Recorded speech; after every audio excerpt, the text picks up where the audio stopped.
Highway 56 on the north side, maybe a mile and a half before you get to I-5, over the fence from the westbound lanes, here is something a lot of people wonder about.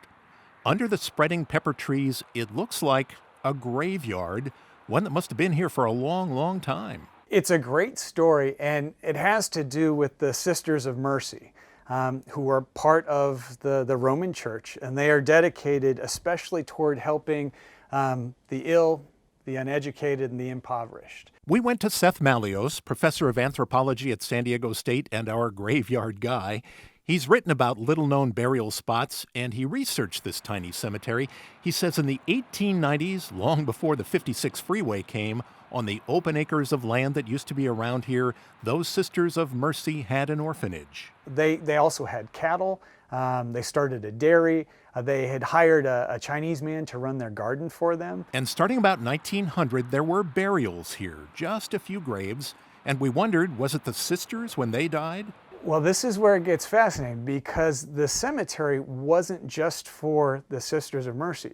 Many of the people buried on the Roman Catholic side were Mexican laborers that were working up near Solana Beach. Yes, that's another thing. It turns out there are two sides to this cemetery. The Catholic side is on the west, and about 100 yards to the east is where the Protestants were buried.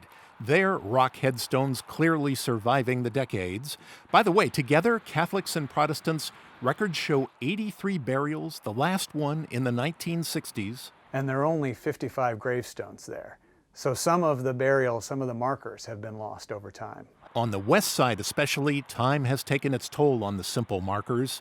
A brush fire in the 1930s burned most anything that was wood, so other sticks and crosses took their place. Now you often see no name at all on these humble graves.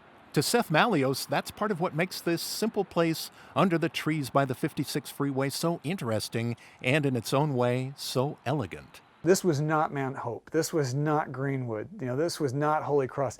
This was something where you had working class people who were making their own grave markers, really getting into that folk culture, people making their own markers and honoring their deceased in their own way. So if you've ever wondered, that is the story. This little graveyard may seem at odds with the freeway so close.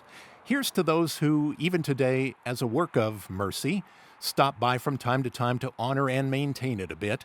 And here's hoping the passing of time and traffic are merciful also to this place so filled with history about San Diego.